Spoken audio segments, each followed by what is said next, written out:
متابعين الأعزاء، سلام الله عليكم ورحمته وبركاته. يا رب تكونوا بخير. النهاردة يوم جديد معانا، هنعمل يعني تقريبا المخبوزات بتاعة المخابز. مخبوزات طرية وهشة وجميلة ولذيذة، إن شاء الله هتنال إعجابكم. ده كيلو دقيق معايا حضراتكم زي ما انتم شايفين كده. حطيت عليه 2 معلقة خميرة فورية، معلقتين لبن بودر، معلقة بيكنج باودر، 2 معلقة سكر او 3 ده حسب الرغبة، وكمان ذرة ملح. واخدت معايا بياض بيضة وخليت الصفار معايا اللي ايه يعني اشكل بيه بعد كده. وقلبت كويس، وكان عندي معلقتين خل كمان عشان العجينة تبقى هشة معايا وياخد زفارة البيض. وطبعا عجنت بمية لاني انا حطيت لبن بودر. بالشكل ده عملت عجينة جميلة، عجنتها كويس جدا جدا جدا بالشكل اللي حضراتكم شايفينه كده. وبعد كده طبعا كان لازم اسيبها تستريح لمدة لا تقل عن نصف ساعة، وبالفعل ده اللي حصل. طبعا استريحت، اختمرت، ارتفعت معايا. بدأت اخدها كور، وكل كورة بالشكل ده طبعا اخدتها معايا وفردتها. وبعد ما اتفردت خفيفة كده قسمت الدايرة اللي حضراتكم شايفينها الى 4 اجزاء. كده معايا 4 اجزاء من الدايرة. انا كنت دهناها طبعا سمنة او زبدة خفيفة.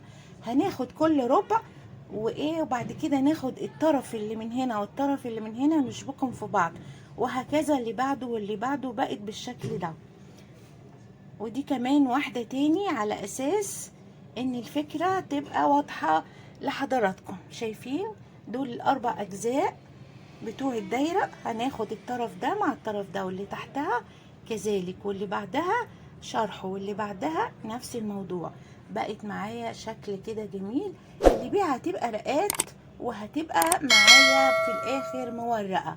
وده كمان حضراتكم زي ما شايفين شكل تاني. ده شكل تاني. طبعا هنا انا دهنت زبدة كتير، لازم اكتر الزبدة لاني انا تقريبا هضفرها او هديها شكل حلزوني، فعشان ما تعجنش في الوسط كان لازم ادهنها بالزبدة كده بالشكل ده. واطبقها كده، اتطبقت نصفين كده، اتطبقت 4. وبعد كده هفردها كمان، وهبدأ اقسمها طولي كده زي ما شايفين حضراتكم بالشكل ده. كده بقت معايا نصفين بالطول. هاخد اول نصف ده اللي هو 4 اجزاء فوق بعض، وهبدأ الفه كده شكل حلزوني. شايفين حضراتكم بالشكل ده اهو. بعد كده هناخده دايرة، وهيبقى معايا الفينش بتاعه بالشكل الجميل ده. شايفين حضراتكم واحدة كمان نفس الموضوع نفس الشكل اهو. شايفين؟ عاوزه اقول لكم ان العجن والتشكيل والحاجات دي حاجه ممتعه جدا. يا ريت كل ست بيت تشتغل كده، وبدل ما نشتري حاجتنا من بره غاليه ومكلفه، هنا طبعا حاجه نظيفه ممتعه. يعني انا عن نفسي الحمد لله بستمتع وانا بعمل المخبوزات والعجاين الجميله دي، جميله جدا. ودي صفار البيض اللي انا خليته معايا. طبعا كان لازم ادهن كده من فوق وش الشكل اللي انا شكلته بالشكل ده. ده سكر بعد ما حطيت ودهنت.